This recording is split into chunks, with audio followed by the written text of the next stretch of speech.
नमस्कार दोस्तों, I hope आप लोग बहुत अच्छे होंगे। मैं आर के पाल आपका अपना चैनल आरपी सीटेड पॉइंट में स्वागत करता हूं। वैसे कैंडिडेट जो TRE 4 की तैयारी कर रहे हैं और बहुत जल्द आपको नोटिफिकेशन भी देखने को मिलने वाला है, तो उसके लिए हम लोगों ने 6 to 8 क्लास के लिए क्लास 6 to 8 के लिए हम एक सीरीज चलाए थे जिसमें PYQ होगा और PYQ के बेस्ट पे 30 क्वेश्चन, लगभग 30 क्वेश्चन का सेट होगा। डेली हम लोग करेंगे, प्रैक्टिस करेंगे और बीच बीच में हम टॉपिक वाइज भी चीज़ों को लेके आने का प्रयास करेंगे। तो उस सीरीज़ में हम लोग PYQ के क्वेश्चन देखेंगे जिसमें लगभग 10 क्वेश्चन होंगे जो बायो के और केमिस्ट्री के होंगे। इसमें लगभग 15 क्वेश्चन होंगे। बायो के केमिस्ट्री का 30 क्वेश्चन का सेट होगा जो 40 से 45 मिनट में आप देख सकते हैं। और ऐसे ही डेली आपको मैं PYQ बेस पे ही मैं कुछ चीज़ें लेके आऊँगा। उसके बाद से फिर हम लोग टॉपिक वाइज कर लेंगे और जैसे ही नोटिफिकेशन आया था उसके बाद से कंटिन्यू जब तक एग्ज़ाम रहेगा तब तक हम लोग थ्योरी और प्लस ये वन शॉट करके एक वीडियो देखेंगे, एक क्लास का और एक चैप्टर का, फिर उसके बाद से फिर उसका PYQ देखेंगे। ये सीरीज़ चलते रहेगा आरपी सीटेड पॉइंट वाला चैनल पे, आप वहाँ पे जाके सर्च कर सकते हैं। तो आइए शुरू करते हैं। पहला क्वेश्चन से हम लोग शुरू करेंगे। पहला क्वेश्चन हमारा जो है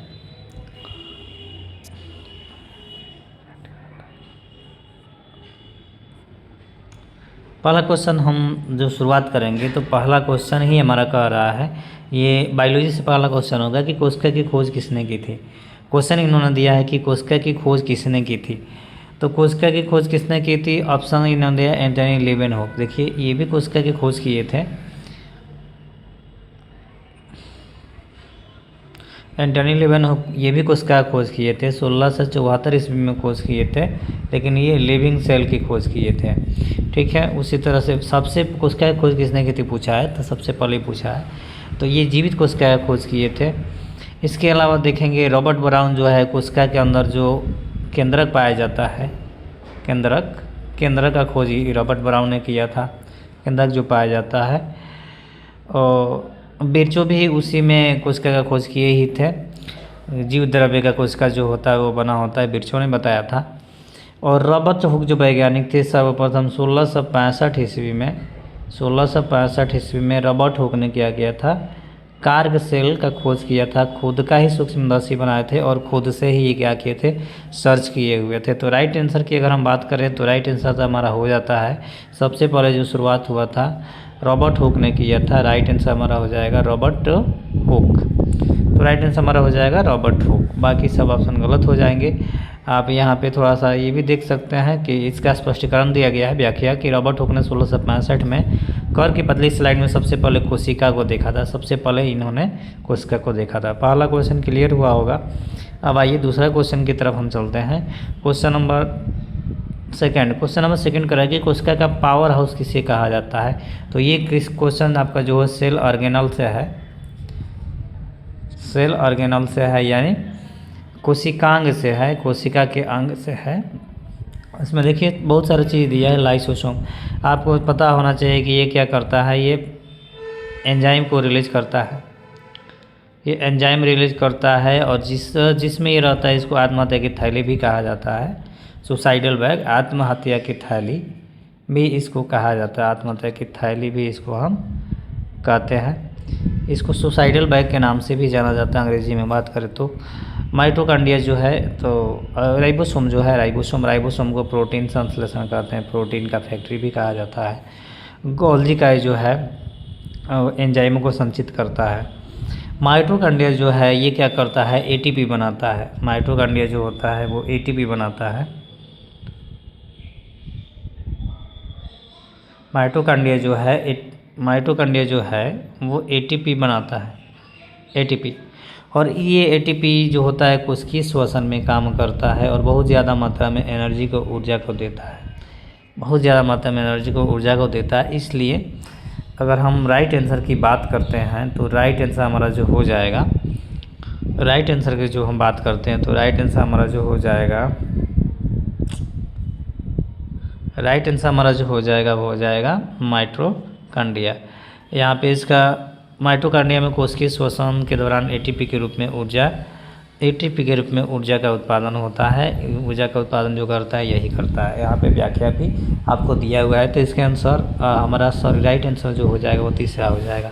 क्वेश्चन अगला देखते हैं, पौधे में जल का परिवहन किसके द्वारा। तो देखिए परिवहन की जहाँ बात कर दी गई पौधे में, तो परिवहन जब भी होगा दो तरीके से होता है, एक जाइलम द्वारा और एक फ्लोएम द्वारा। फ्लोएम से मतलब भोजन, ज से जाइलम और ज से जल, ज से जाइलम और ज से जल, फ से फ्लोएम और फ से फूड, फूड से भोजन।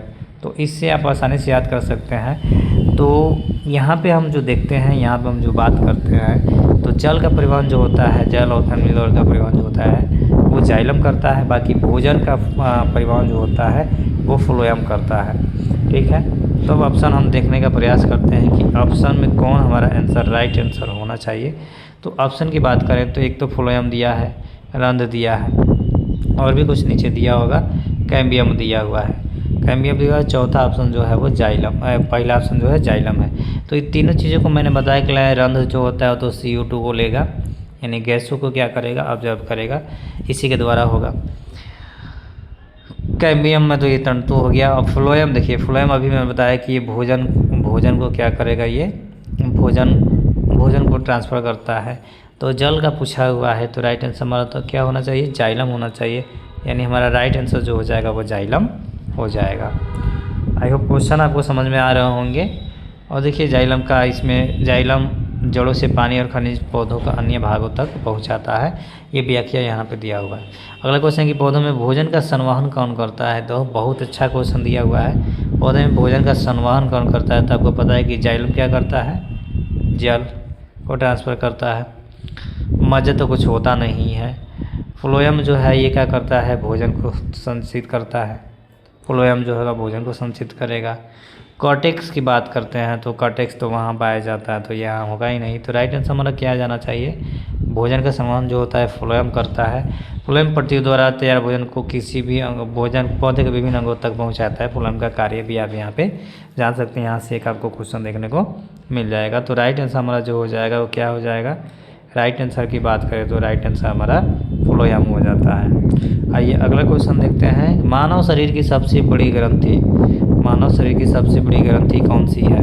ऑप्शन दिया अग्नाशय, यकृत, थायराइड और पीयूष ग्रंथि। तो देखिए थोड़ा सा ग्रंथि की बात करें मानव शरीर की, तो लीवर हो जाता है, पेनक्रियाज हो जाता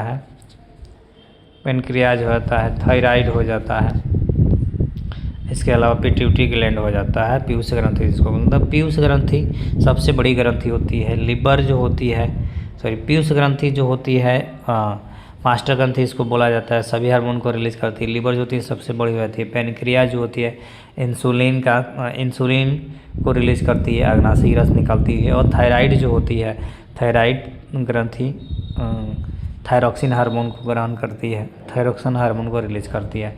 तो इसमें सबसे बड़ी की बात मैंने बताया था, सबसे बड़ी बात जो होती है लिवर ही होती है सबसे बड़ी ग्रंथि।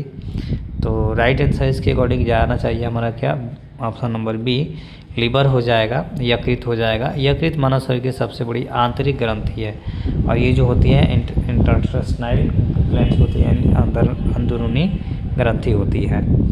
तो हो गया क्वेश्चन ये। अब देखिए अगला क्वेश्चन देखते हैं। क्वेश्चन, इंसुलिन की कमी से कौन सा रोग होता है।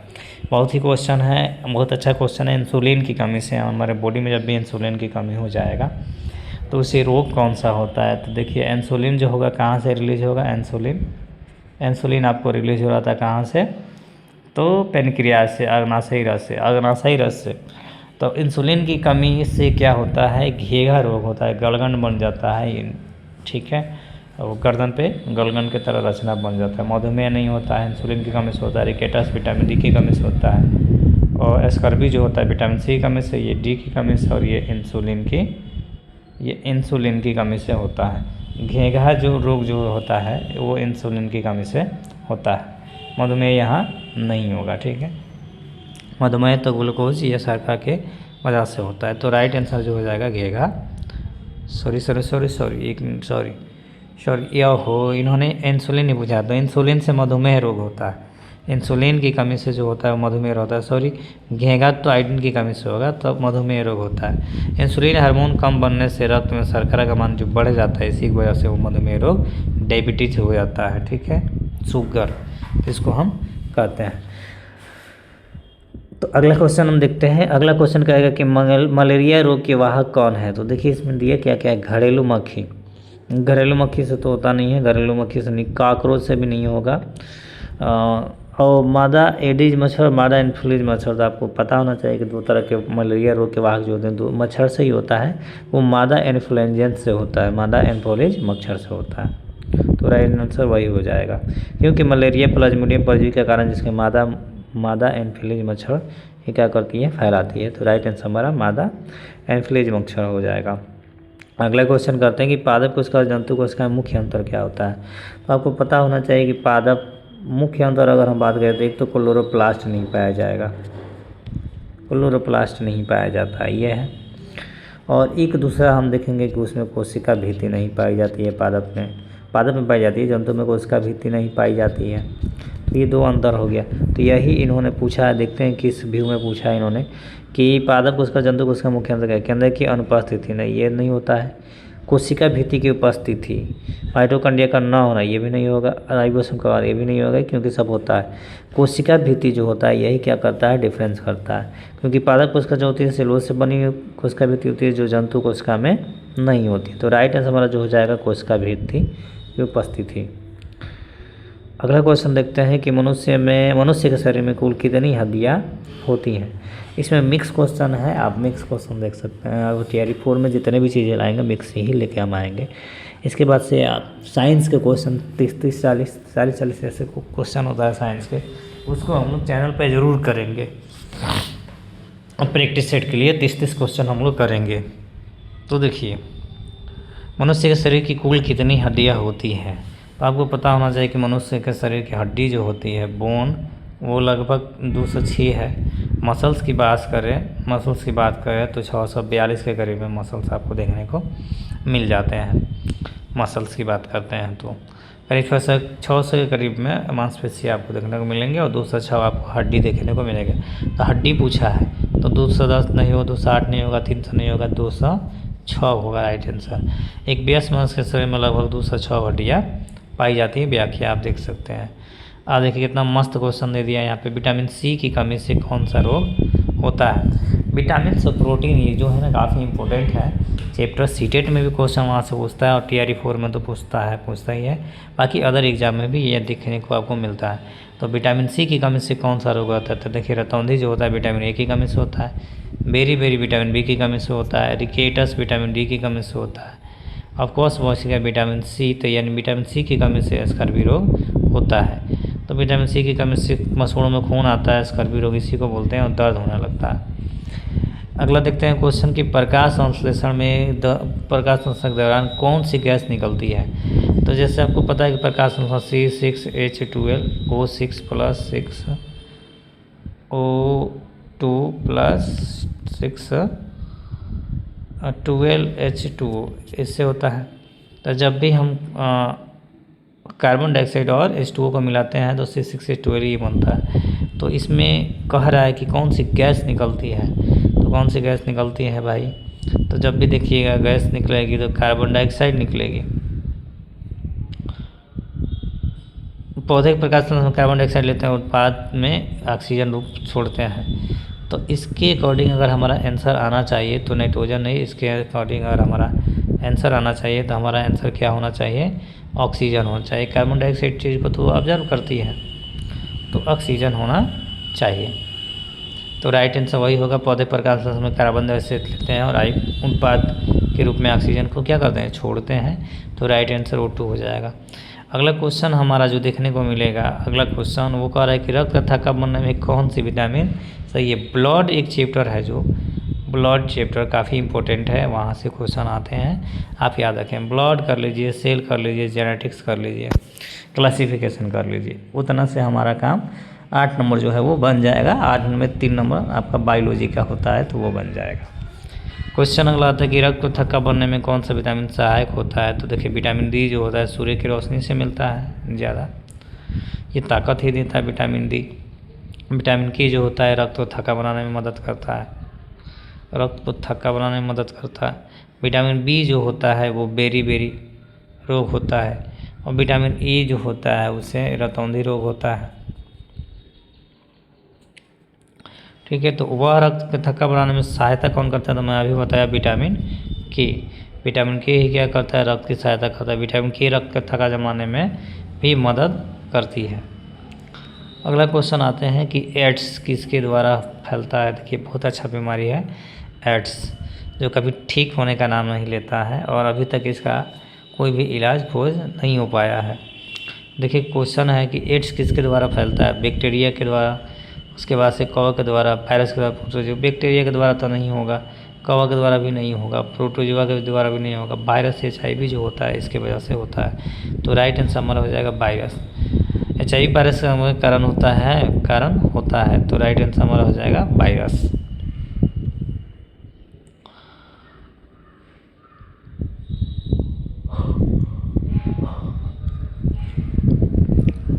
लार में कौन सा एंजाइम पाया जाता है, तो ऑफकोर्स टाइलिन पाया जाता है। आपको पता है कि लार में जो पाया जाता है टाइलिन पाया जाता है। लार में मौजूद एमाइलेज टाइलिन के स्टार्च को शर्करा में तोड़ देता है। निम्नलिखित में से कौन सा अंडा देने वाला स्तनधारी है। बहुत अच्छा क्वेश्चन आया हुआ कि निम्न से कौन सा स्तनधारी अंडा देने वाला स्तनधारी। अंडा कौन देता है, कंगारू देता है, नहीं, बच्चा देता है, व्हेल बच्चा, चमगादड़ बच्चा। प्लेटिप्स जो होता है वो क्या करता है, स्तनधारी बच्चा देता है। तो राइट आंसर प्लेटलेट्स हो जाएगा।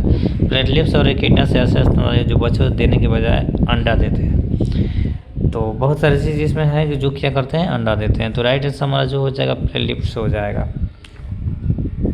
अब आते हैं हम थोड़ा सा केमिस्ट्री की तरफ। ये तो आपके बायो के क्वेश्चन थे, आई होप आपको बायो समझ में आया होगा। अब हम पढ़ेंगे केमिस्ट्री के क्वेश्चन कुछ हिस्से में देखेंगे। तो अच्छा लग रहा होगा क्लास आपको और समझ में भी आ रहा होगा आपको क्लास। अभी हम जस्ट देखते हैं केमिस्ट्री के क्वेश्चन, इन्होंने केमिस्ट्री के क्वेश्चन क्या दिया है, और फिर देखेंगे फिजिक्स के क्वेश्चन।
अब कुछ क्वेश्चन हम देखेंगे केमिस्ट्री के, कुछ क्वेश्चन देखने को आपको मिलेगा यहाँ पे।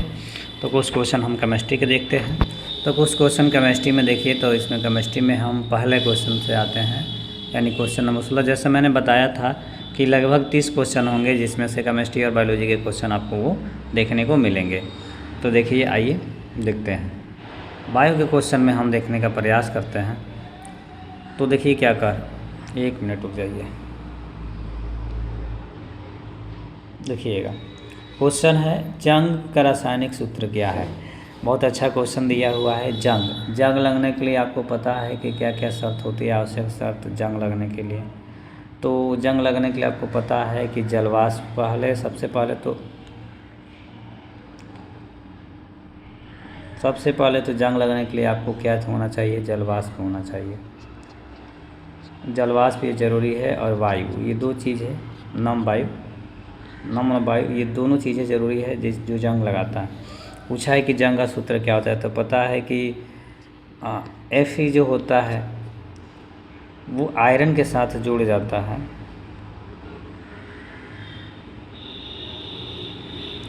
Fe2 फेरिक ऑक्साइड पहले बनता है, आयरन के साथ जुड़ता है, P2O3, और वो जैसे ही जल के साथ मिलता है, जलवाष्प के साथ मिलता है, जैसे ही जलवाष्प के साथ मिलता है तो बना देता है क्या, जंग बना देता है, जंग वो लग जाता है। तो फेरिक ऑक्साइड जल के साथ मिल जाता है और जैसे ही मिलेगा लोहे पर लोहे का इफेक्ट पड़ेगा, फेरिक ऑक्साइड बढ़ने के बाद से फिर जल में मिल जाता है, वो रस्ट बना देता है, जंग बना देता है, रस्ट बना देता है। तो उसके अकॉर्डिंग अगर हम आंसर की बात करें तो सेकेंड आंसर हो जाएगा। थोड़ा सा उसका एग्जांपल भी हम देखेंगे। तो जैसे लोहे पर नमी और ऑक्सीजन की उपस्थिति में जंग फेरिक ऑक्साइड लगता है, वही बात है कि जलवाष्प होना ज़रूरी है, उसके बाद से फिर नमी होना ज़रूरी है, वो तुरंत जंग पकड़ लेता है। और फेरिक ऑक्साइड होता है जो वो जंग दिखाई देता है। फार्मूला जिसका क्या होता है, Fe2O3 H2O। तो राइट हमारा जो हो जाएगा वही हो जाएगा। आइए अगला क्वेश्चन देखते हैं कि एलपीजी का मुख्य घटक क्या है। एक होता है एलपीजी, एक होता है सीएनजी। दोनों ही फायदेमंद है, दोनों ही धुआं रहित है। तो पूछा है कि इसमें एलपीजी का मुख्य घटक क्या है। तो एलपीजी का मुख्य घटक जब भी होता है आपको पता होना चाहिए, वो होता है butane, propane, ethane. Butane, propane और एथेन, ब्यूटेन, प्रोपेन और एथेन ये होता है। तो इसमें देखेंगे एलपीजी का मुख्य घटक क्या है। तो अभी मैंने बताया ब्यूटेन और प्रोटेन। तो मीथेन तो नहीं होगा, मीथेन जाए वो गलत होगा, एथिलीन भी नहीं होगा, ब्यूटेन और प्रोटेन होगा। पेट्रोलियम गैस मुख्य रूप से ब्यूटेन और प्रोपेन का मिश्रण होती है। ये पेट्रोलियम गैस जो मिला था शुरुआत में एलपीजी सही नहीं था, आगे जाके इसकी खोज हुई है। तो ब्यूटेन तथा प्रोपेन के हैं वो, ठीक है। अगला क्वेश्चन देखते हैं कि अगला क्वेश्चन कह रहा है कि सीएनजी का मुख्य घटक क्या है।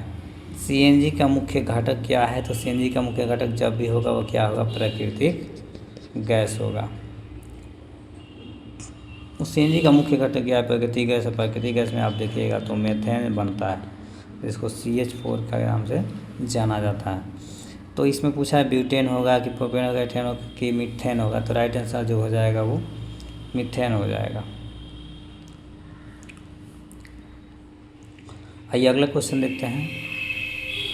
कौन सी धातु कमरे के तापमान पर द्रव्य अवस्था में रहती है। देखिए ये क्वेश्चन आ गया कि कौन सी धातु कमरे के तापमान पर द्रव्य अवस्था में रहती है। इसको तो हम लोग केरोसिन में डुबा के रखते हैं, केरोसिन में डुबा के रखे हैं। सोडियम होगा ही नहीं, गैलियम होगा ही नहीं, और पारा जो है ये होगा ही नहीं। तो ब्रोमीन तो नहीं होता, वो धातु पे चला जाएगा। तो राइट आंसर जो होगा वो पारा हो जाएगा।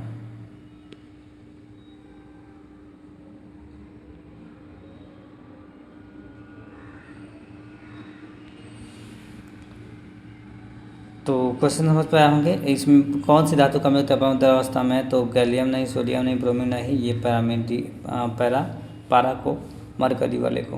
तो राइट आंसर हमारा जो हो जाएगा मरकरी हो जाएगा।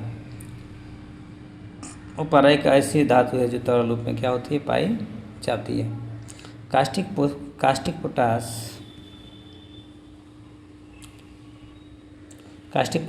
पोटास का रासायनिक सूत्र क्या है। क्वेश्चन बहुत अच्छा दिया है। कास्टिक पोटास का रासायनिक नाम क्या है। सोडियम हाइड्रोक्साइड नहीं, ये तो साबुन हो गया। और पोटेशियम हाइड्रोक्साइड ये हो जाएगा, क्योंकि इसमें 25 बाहर निकल रहा था। Potassium hydroxide.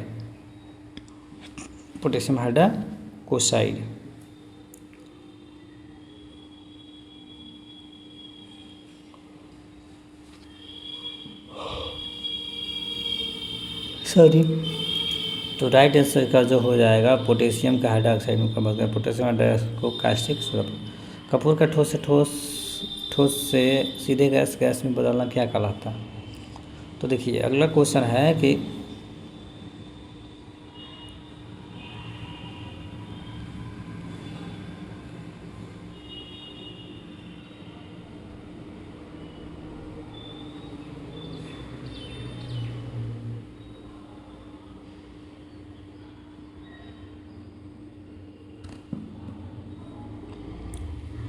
तो राइट आंसर जो हो जाएगा बेकिंग सोडा का।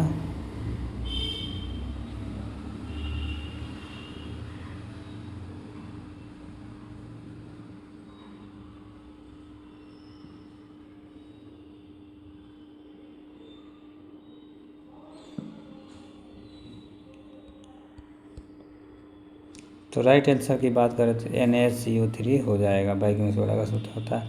धोनी का सूर्य का रासायनिक सूत्र देखिए आगे यहाँ पे भी धोनी के सूत्र का रासायनिक सूत्र तो NH4 कार्बोनेट डिकाहाइड्रेट होने का सोडा कहते हैं।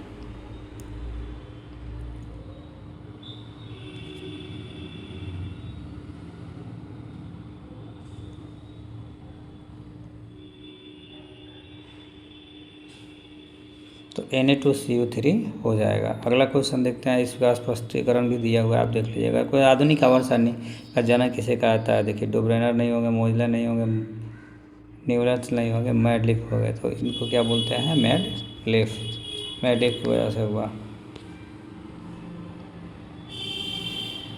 कहा है कि निम्न में से किसी चाकू से काटा जा सकता है। कहा है कि निम्न में से किसी चाकू से काटा जा सकता है। तो ऑफकोर्स आपको पता है कि सोडियम को चाकू से काटा जा सकता है, कॉपर को नहीं, और एल्यूमिनियम को नहीं, और आयरन को नहीं।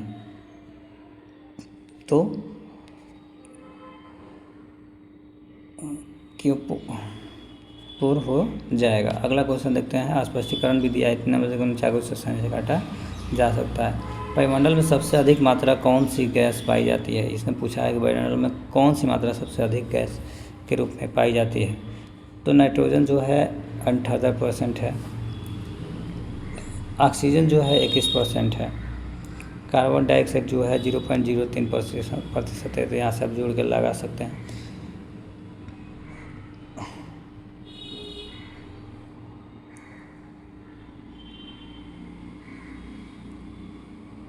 तो आंसर राइट हमारा जो हो जाएगा वो क्या हो जाएगा?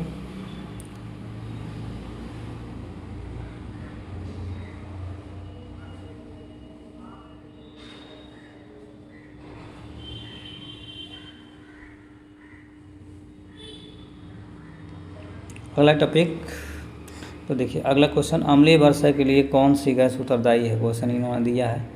तो अम्लीय वर्षा के लिए तो CO2, अम्लीय वर्षा के लिए CO2 और CO2 दोनों मिलता है, दोनों को हमें दूर रखना पड़ता है। लेकिन जैसे ये हो जाता है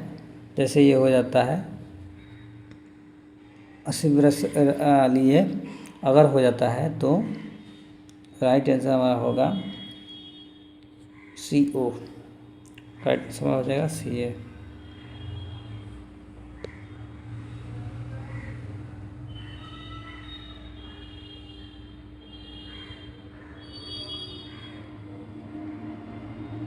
अगला क्वेश्चन करते हैं कि गोबर गैस के मुख्यतः कौन गैस रहती है?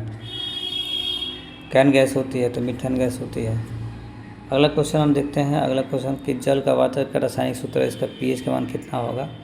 जल का रासायनिक सूत्र की बात करें तो H2O हो जाएगा, pH मान 3:1 होता है।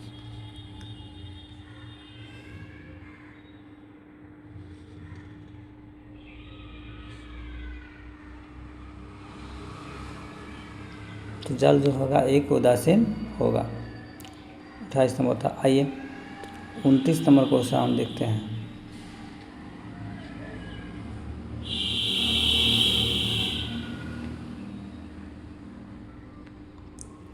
जल वाटर का रासायनिक सूत्र, इसका pH मान कितना होता है? H2O2 और 0, ये होगा आंसर।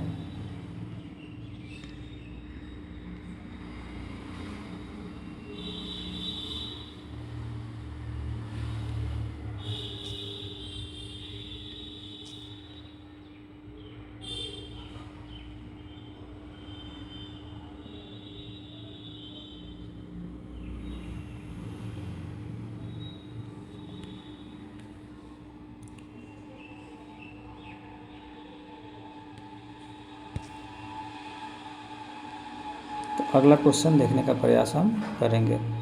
ये देखिए 40 क्वेश्चन थे, लेकिन अगला क्वेश्चन जो बाकी लग गया था हम उसको करेंगे अभी जस्ट।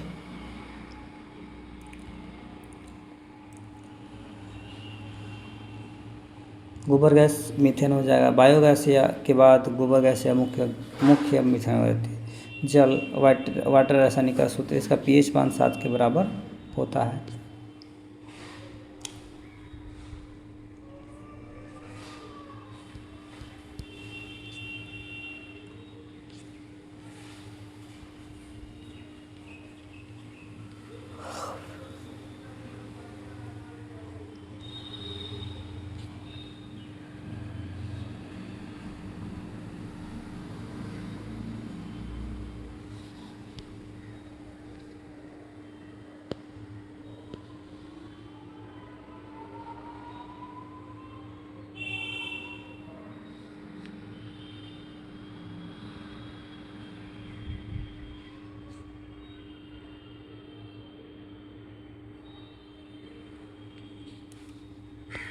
क्वेश्चन नंबर 30 से कि जल का रासायनिक सूत्र क्या है, इसका pH मान कितना होता है। जल का रासायनिक सूत्र जो होगा, जल का रासायनिक सूत्र H2O है,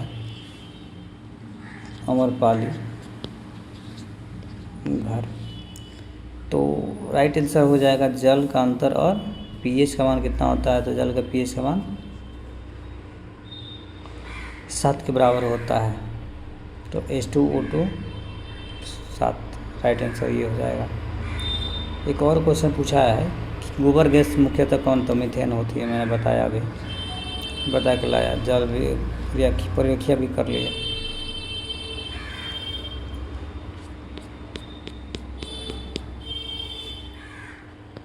तो राइट आंसर आप समझ गए। आई होप आपको सेशन अच्छा लगा होगा। 30 क्वेश्चन जो मैं प्रैक्टिस कराया वो आपको समझ में आया होगा। आप अपने एग्ज़ाम की तैयारी ऐसे ही करते रहें। मिलेंगे हम नेक्स्ट वीडियो में, तब तक आप अपना ध्यान रखें। जय हिंद, जय भारत।